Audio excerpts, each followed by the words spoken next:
Hey guys, welcome here. What's up? Another Q&A. Q&A. Q&A. Welcome here, guys. We thought we'd quickly, before we get into a little bit of playing, to start things off, we'd ask you guys to send in some questions, which you can always do the normal way, those you guys are members. Question box down below, type those in, send those off. Nothing off limits as far as guitar stuff goes. We're just kind of here to hang out, talk. If you have questions about something maybe you're working on with your guitar playing, if you just want to let us know what you're kind of working on, what you're doing. That was the next thing out of my mouth, man. Mirrored my mind. Just in the chat for your members, just let us know what you're working on. Yeah, I'm always curious about it. It would be great to talk about. I'm trying to think, anything else we could talk about? Gear questions? If you have a request for, it has to be kind of popular, but if you have a request for the Riffing Through Time series we're doing, put those in the chat too, because we're looking for ideas. Do you want to explain what Riffing Through Time is? Riffing Through Time is when I play a popular riff, or it could be a solo, just a main riff of a song, a little vamp, whatever it is, something that people want to learn how to play, like, oh, I've always wanted to learn that little lick or whatever. I play it full speed, and then I play it like at 60% speed, so you can see exactly what's going on, and it has the sheet music underneath, and you can watch it, like the blue bar or green bar in this case, go by. And then, like, if there are any tricky parts, I don't go into super detail teaching it, but I tell you, let you know of any tricky parts to keep your eye out for as you read through the tab. Yeah. But it's a short little 2-3 minute video that's easy to digest, and then you can play something cool after. So if you have a song recommendation for that, send that in. Love to see them. Okay, let's play some music while the question comes in.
About going faster and faster and faster to see what would happen, and then I was like, maybe not this time. Just go until it derails. Yeah, exactly. This guitar went out of tune as immediately as I just did that first big bend. Oh no! Do you think that's the Bigsby? I don't think so. I think these are relatively new strings, and I did not do a very good job stressing them out. Fair enough. Fair enough. Cool. It looks like there's lots of people in chat here. Oh, good. We got questions in already. Very nice. That's a fun one. Sometimes that kind of stuff's a little bit of a workout for me because I'm playing bar chords like that. But I find it to be a pretty good exercise. Doing that with the pinky bar on when you're doing like C. Sure. I like doing that. But it feels like a workout, especially when I haven't done it in a while. Okay, I'll let you finish tuning before we get started here. I think I'm almost done. Cool. I think I'm done. There you go. Okay. So the very first question in here is from Awesome Wolf. Hi guys, I was wondering if you could recommend a good website for jam tracks to play along with. Thank you. Are you talking about like improv tracks or like tracks for specific cover songs? If you're talking about improv tracks, Jam Track Central is like, to me, like the king of like, okay, I want to work on this style with these chord changes. Boom. It's really good for that. As far as, I can't think of any that do a really good job of cover ones. They're all kind of cheesy. It seems, it seems kind of tough. I mean, we have a ton of jam tracks. If you haven't dug into the songs section, basically the way that you did those was you took like famous songs and then you did like your version, but it's like in the similar style. Yeah, and all of those come with a specific point or specific thing to work on. Like it could be bar chords, it could be strumming, it could be improvising with this particular scale, it could be using triads or something like that. But there is more stuff coming from Guitareo in the future that's not just in the style of, I'm just saying. I'm working on it right now. I'm almost finished with like the first round of it. Riffing in time is like a good little hint at it, right? Yeah. And all the riffing through time stuff comes with a little loop of a jam track for that particular part of the song. Right. Like for the Jimi Hendrix tune, the Hey Joe solo comes with like the part of that solo. I recreated that as best I could to sound just like the original track. So. And if you, with the song series and stuff, you don't even have to necessarily go through the series. If you're just looking for a jam track, you can just click on the series in the style of whatever artist you're looking for, and just download the jam track and not go through the lesson if you don't want to. Go crazy. Use it as like an improvisation tool. For whatever you're working on. Yeah, you can definitely do that. Next question here. This one is from Tom's Vet. Hi there. Just curious, when you are not working on something or practicing something, what do you play when you are just having fun? I don't know that I have a lot of time to play and just have fun. Like, cause this is my life. Like, this is almost everything I do comes back to being for Guitareo or getting better in things that I want to do for Guitareo. But I've been doing a lot of fingerstyle stuff lately, like learning that Beatles tune yesterday. That's kind of half fun, half work. I was like, I want to do this. It's fun. I'll use it for work as well. Right. So I've been doing a lot of that kind of fingerstyle stuff, playing with my wife, doing a lot of fingerstyle stuff for that, and just recording my own stuff, which is like, that's more like, get over here, I'm going to beat you up with how hard this is so you can get better.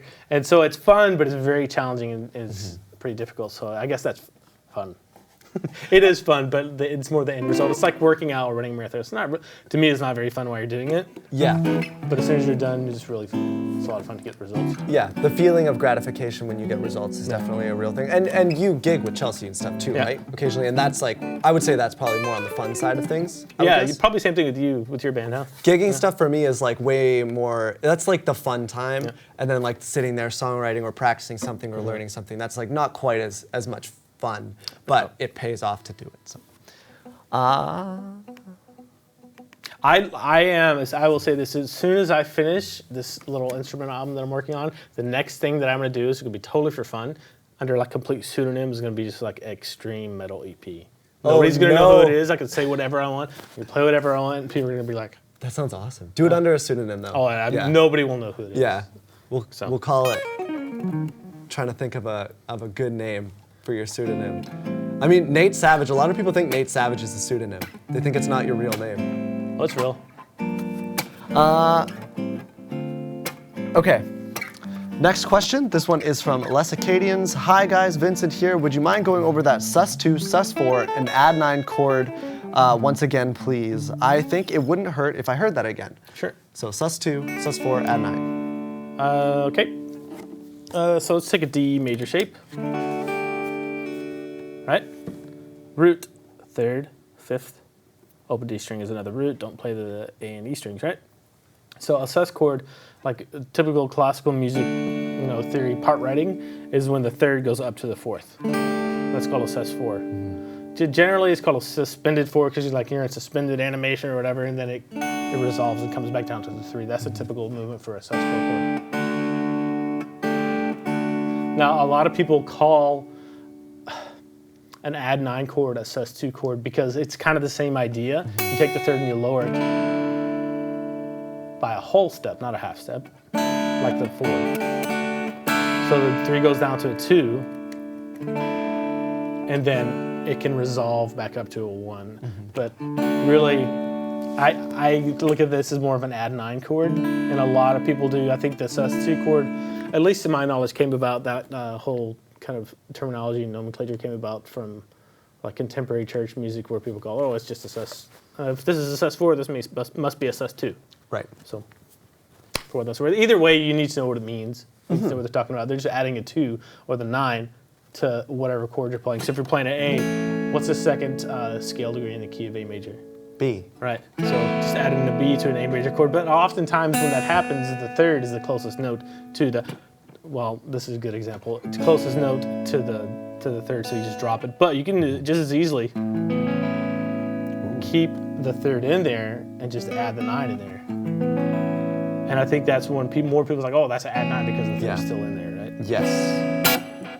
So just look at it both ways. And there's, all it is to me, it's just 2 different names for the same sound. I was gonna say they are, when you like break it down, slightly different, but they're pretty much, you can substitute one for the other anytime, right? Yeah, and piano players are probably sitting there listening to me like, you're stupid. I have 10 notes to choose from when we have 6, Piano right? players. Oh, that's funny. Alrighty, next question here. This one is from David L. I just did the cross-picking lesson. Struggling with accuracy actually seems better at higher BPM. The jam track is at 100 BPM. I can do that better than the 60 BPM sometimes. Maybe it's a lack of concentration. Also, I think I play looser when I'm playing at higher speeds. I completely agree with you, man. Like one of the hardest things, one of the toughest play-alongs for me to record for the guitar system was the cross-picking play-along. Because it was just like, to be that accurate throughout an entire song, takes a lot of work and a lot of training, a lot of, and it seems like.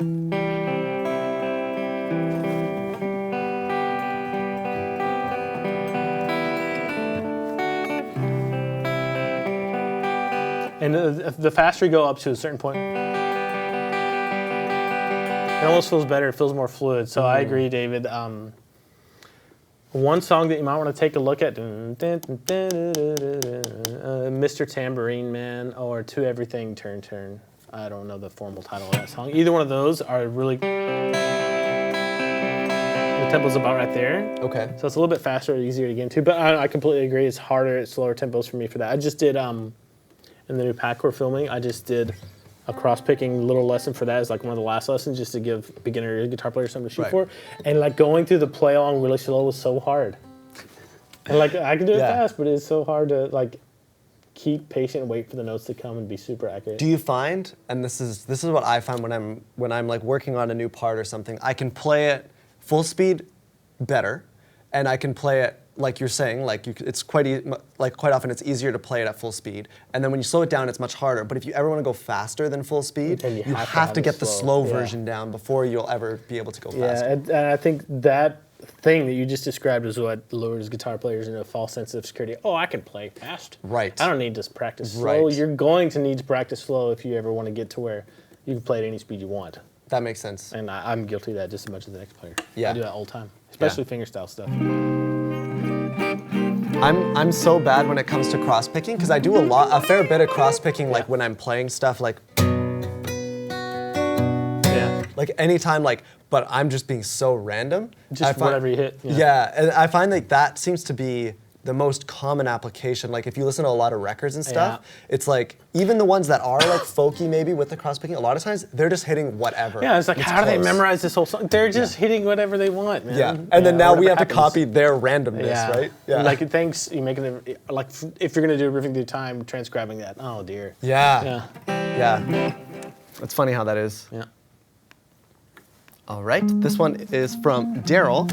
I've been having problems with hammer-ons and pull-offs. Is there a way to do them? What part of the finger on the pull-offs, and what joint do you use on the hammer-ons? That's a good question. What are the part of the finger on the pull-offs? It's just like I normally fret. I don't think there is a difference, right? So, I don't know, T, if you can, how close you can get in on that. Just right where I normally, like, because I have the callus on my finger builds up to a point where, like, if I'm putting pressure on it, it gets hard to get past that, and then once you put enough pressure on it, it kind of pops, right? And that's just the callus on the end of my finger. That's what is happening there with pull-offs. Yeah. But I would literally just worry about one finger group at a time. So maybe start with 1 and 3, pick, have your other finger in place to start off with. And you don't even need to pick the first note. Just start working on plucking it. You're just doing this with your other finger. But once you start getting the pick in there, it gives you the extra volume you need to make that second note really ring out.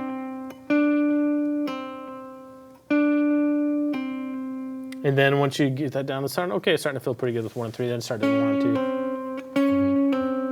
2. Then 1 and 4. And that's all you need to get through like a minor pentatonic scale, right? Really, all you need is 1 and 3. Get away with it. Now, one thing I will say that I'm noticing, my third finger comes to rest on the string that's right next to it. As I play down, I don't think I've ever noticed that before. My pinky doesn't really do it.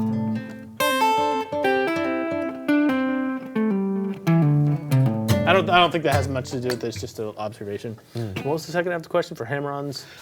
So it's which joint? Let's find out. Yeah. I think most of it's like this right here. A lot of it's, I mean, it's a whole hand movement to an extent. But yeah, it is. This is moving right here. Yeah, it is. Yeah.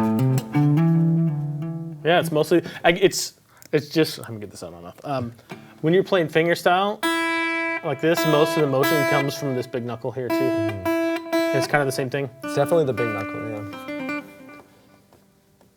So just like take your thumb, put your like third finger and your thumb together, like this. That's all I'm doing. That's what it feels like to me. Yeah. But a lot of it is just experimenting. Pick the note, and then hammer on.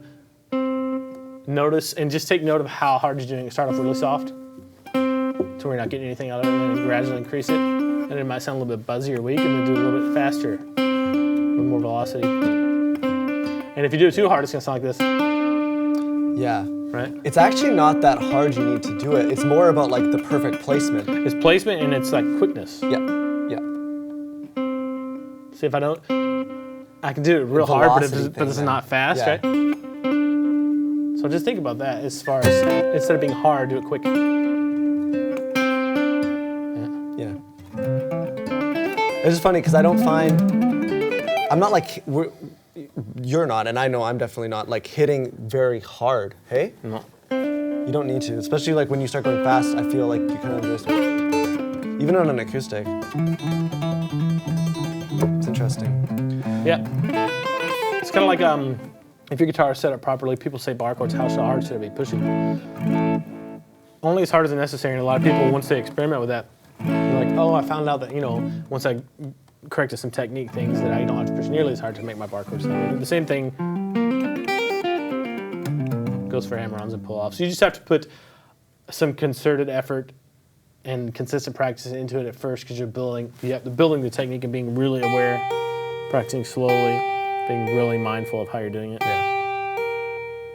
And I can still do it with flat fingers, but I find it a little more dangerous. I find I can get a little other stuff. Maybe a little sloppy. Yeah, other stuff will sound out, and it'll sound a little mushy.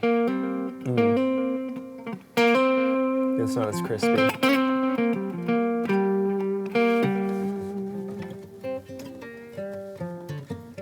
Yeah. And like that just gave me a really good kind of point. You don't even have to pick an open string, and then hammer onto any fret with your third finger. I think that might be a good place to start.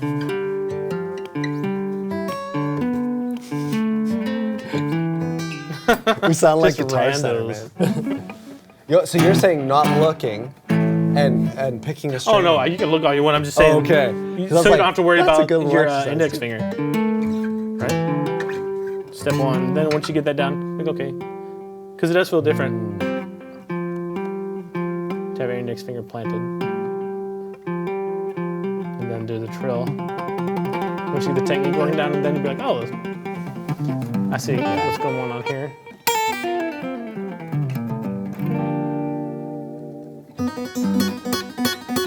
There you go, get that one. Guitar Center at its best. Uh, I'd actually never learned that song. Thunderstruck? Yeah. I did it in the style of it for Drumeo years ago. Oh, But I really? never... You never like learned the actual thing?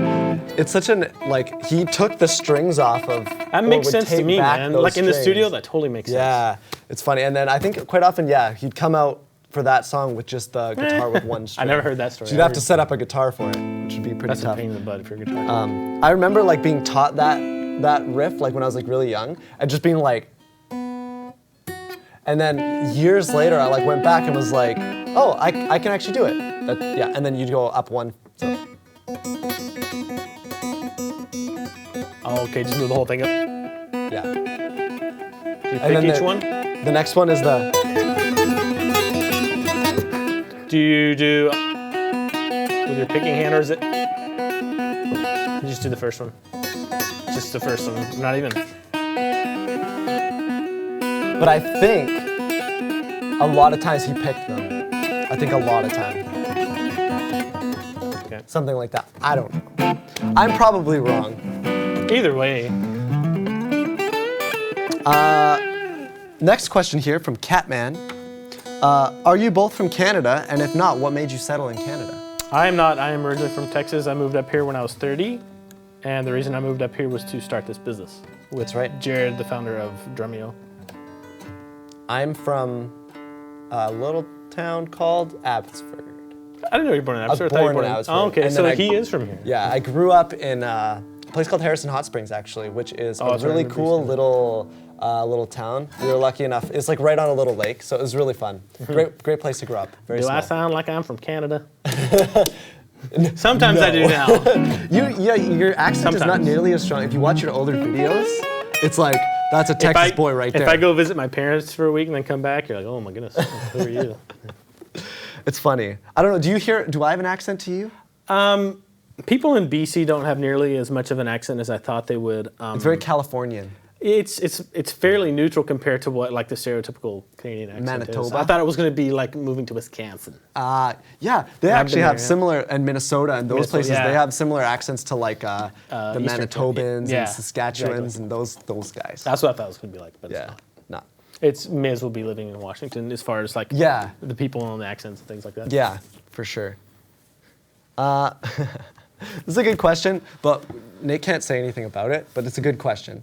Osiris211 asks, what's the new pack you're filming? Well, apparently I can't say anything about it because the marketing guy. You can do what you want, but I had somebody that was going through Guitar Technique made it easy. He said you should do a 12-week course for somebody who's never played before, just like this. Because this is an older person, and the first time playing the guitar, I was like, you know what? I'll think about it. And I'm not saying it's 12 weeks. I'm not saying anything about duration or topic, but it's something like that, and it's going to be really entertaining, and a lot of fun. Yeah, it's different than anything you've kind of done before, really, and it's going to be awesome. We're really excited about it. After that, I could say this because there's not even in the works. After that, I want to do like an exhaustive fingerstyle. Yeah.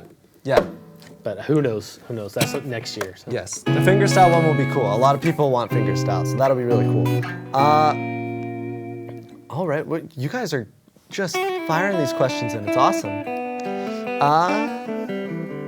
Okay, this one is from Ranbummer. Do you have any tips on muting strings to avoid notes bleeding into each other? This is especially difficult playing on an electric guitar with a pick. I'll let you answer that one, then I'll follow it up. As far as muting is concerned, we have this conversation a fair bit because there's so many different ways to mute when you're playing. Left hand and right hand muting are both equally important, and I think a lot of guitar players, pretty sure you do the same, but do a combination. Oh yeah. Of muting. So when we're playing, when I play.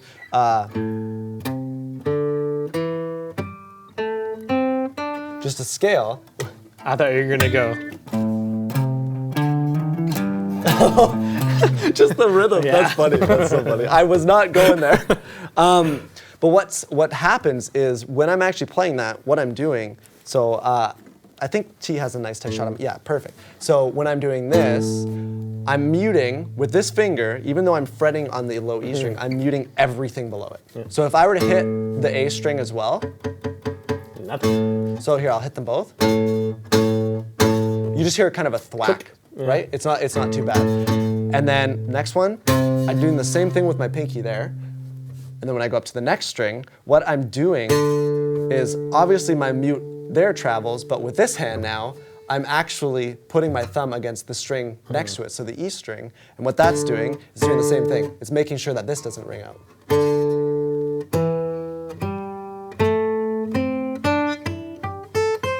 So all I'm doing is this hand is technically muting everything above, and this one, for the most part, is making sure nothing below rings out. Now, that's not always going to be the case with something like when you're chording.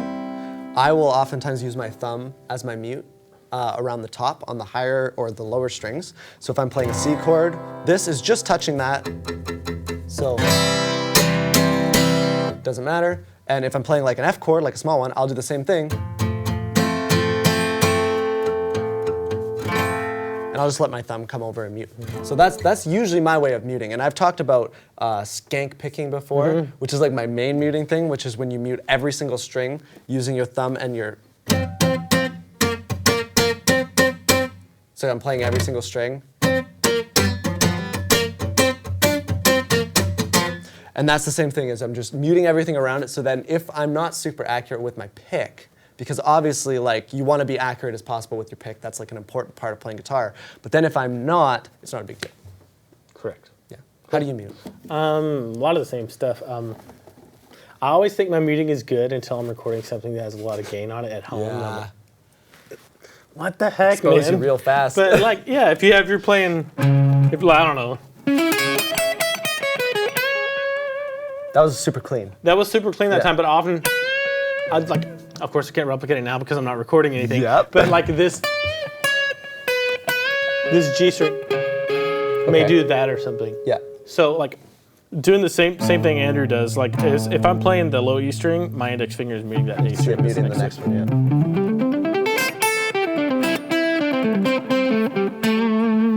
Yeah. And as soon as I'm playing anything but the low E string, my palm mutes the low strings. You know, as I move up the strings. Another thing, look at your fingers. Yeah, my fingers, Yeah. like if I'm playing lower strings, my pinky and sometimes all three fingers, but at least my pinky is hanging out and muting the top three strings just to keep them quiet. And right there, I just did a hybrid picking thing on accident, but I noticed my third finger, as soon as I hit this note, my third finger came and landed right on the B string just to keep it quiet. So there are a lot of things you can do that you have to be really intentional about at first, and it's a pain at first because there's so much to think about.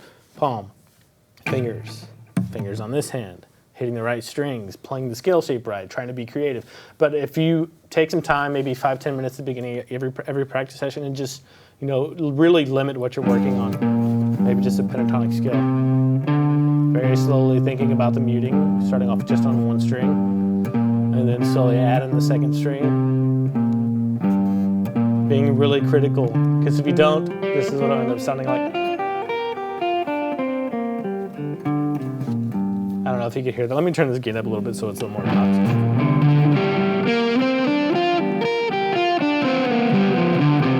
That's what it ends up sounding like instead of... And even then in the middle, it got a little bit messy there because my muting could have been better. So. Yeah. Muting is one of those things, which unfortunately, a lot of things in guitar but like you're not really thinking about it actively. Not unless I'm having a particular problem with a specific passage. Or but a lot of you didn't even notice until we were like, hey, you're also doing that with your fingers. Like you don't even notice it at first. And I think it's one of those skills that you got to start off. You got to start thinking about it. You got to work through it and try applying it to what you're practicing. And then over time, it just becomes one of the things that goes to the back of your mind. Yeah. All right, a follow-up question here from David L. This is the second last question, so if other ones don't come in, then we'll wrap it up after this. Okay, this is from David L. When is cross-picking 2 coming? How am I to learn to use cross-picking in tabs that I find? What was the first of that? I didn't get it. When is cross-picking 2 coming? When is emphasizing I was like, when is cross-picking to coming? I was like, I don't understand that sentence. I'm not sure. Sorry. I'm so wrapped up with this thing that I can't say the name of. But I think there's a couple things I want to get into before that. I think I want to do The next one, I know I want to do a couple on triads. That's like my next couple series I want to do because I have people asking for it so much. If you want anything specific, David, you can always just email me and I'll shoot you a video response as well. As far as learning how to do cross-picking within songs, I kind of look at that as just an element of playing like if I were rolling fingerstyle or something.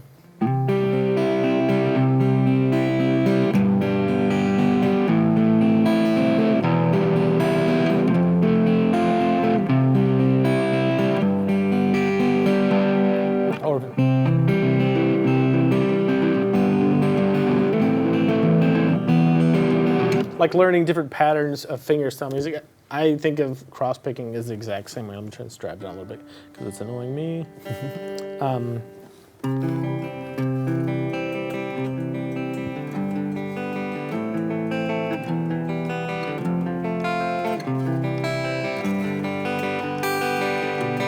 And all it is building that facility to be able to cross-pick that basic cross-picking motion inside and outside. And then starting with that little pattern.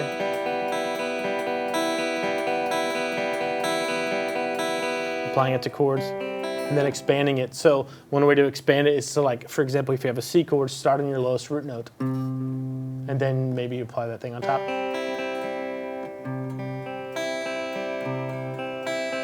And that would be like in 6/8. There's 1 in 4/4. But gaining the control to, when you switch chords to a G. And the A minor.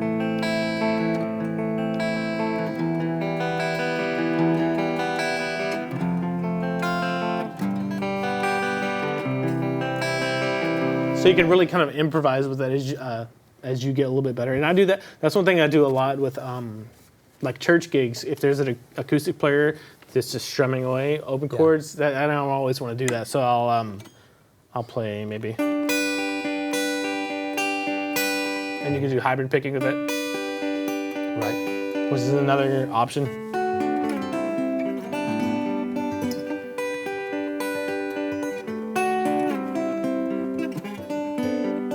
Like cross picking.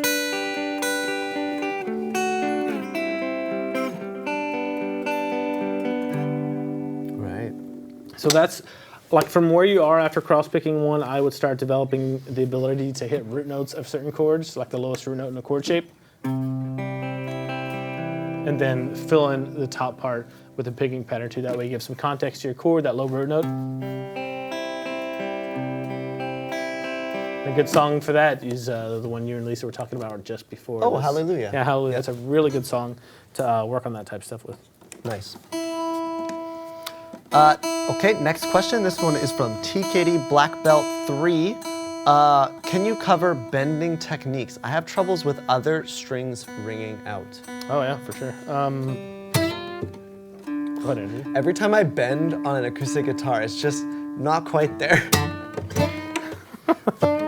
I mean, a lot of the same muting things apply because what you're doing is when you're pushing up, let's say, like your G string, I'm having to push up these other strings too. And so what I'm making sure that I'm doing, and I'm not really making like an active decision to do it, is as I'm gathering those strings, they're getting muted, right? Oh, that is like not fun rough. On an acoustic.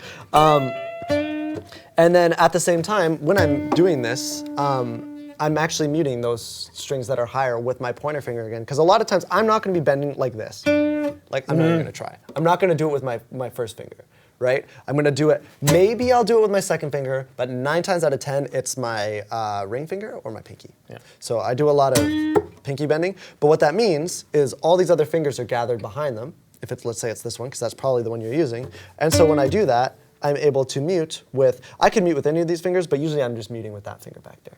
And that's how I stop it. Do you want to maybe address? The problem that I have sometimes, especially if I'm changing between guitars that have like really different fretboard radius. Yeah.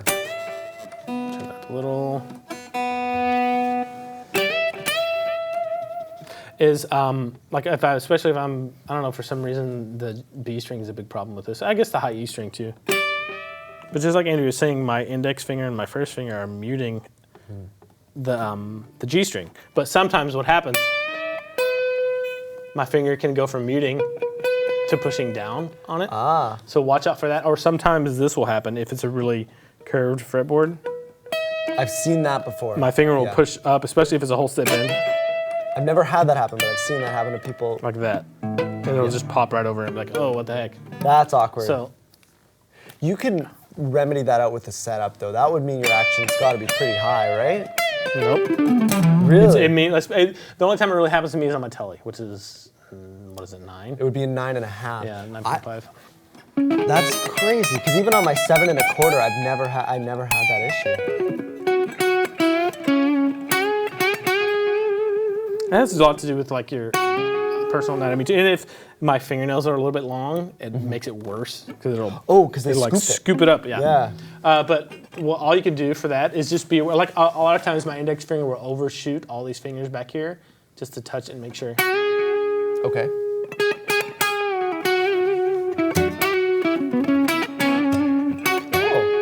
And then my fingers up here on my picking hand are like actually grabbing the high B. So there's no chance that those are gonna ring out. And then my palm right here is totally on the E and A strings, just like almost flat on them. This is absolutely quiet. Here, put some more. And the more you do this, the more like ambient noise you're gonna get, especially if you have more gain on your guitar. It's just something, that's just something that's gonna happen, I think. Unless you have highly polished stainless steel frets. Which I do not.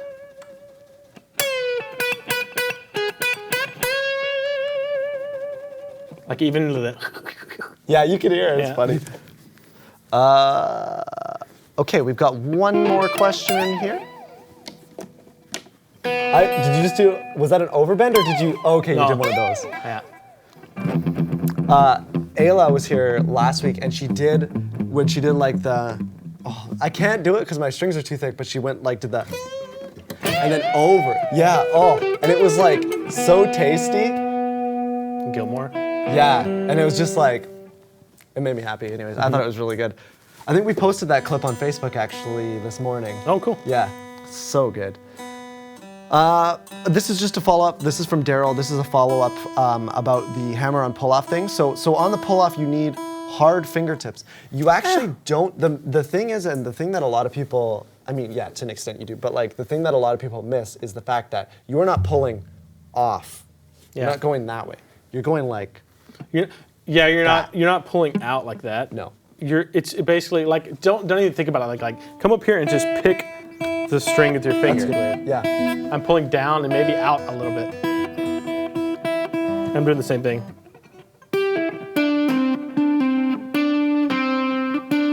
And you have to have these two strings up here muted. Otherwise you end up with this. I can't even do it. Anyway, these strings ring out. Yeah.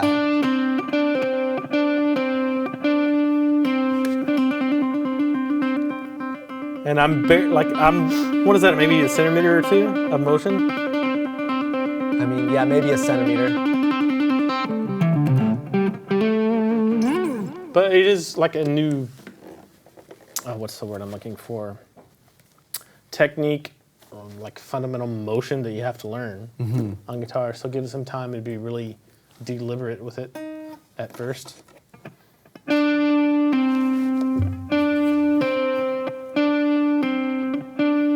And I'm not pulling off hard. Like, and if you find yourself be like, stop, take a deep breath, and only use like the minimum amount of pull-off that's necessary to get the sound that you want. If I do it really quietly, that may be something you want, but it sounds a little weak to me. The idea generally is to be able to control it to where it's the same volume as the note you just picked. It just sounds smoother. Yeah. Instead of picking.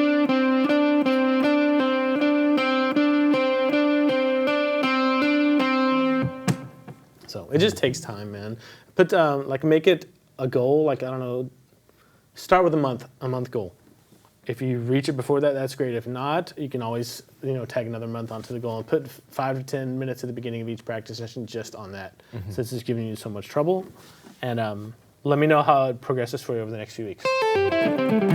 A lot of these things that we talked about, this and muting especially, aren't just something where you can go, hey, do this, and all of a sudden you're proficient at it. It's like I did a bunch of like boxing and stuff when I was younger, and it was like the first time when you learn how to punch, it's like you look like a goofball, and it's like, and even though someone teaches you how to do it, your body doesn't naturally want to do like the proper motion, and you just have to punch 100,000 times to work that in. And it's the same with a lot of these motions too, right? I mean, I'm still working on like my alternate picking motion like 3 or 4 days a week. Oh yeah, and some of them, I mean, if you worked on that for another year and then you took 3 years off, it's not with you forever. You got to kind of keep it up a lot of times too. Okay. Let me just double check, make sure there's no more questions in here so we don't miss anybody. Nope. Okay, nothing in the chat. What do you want to play?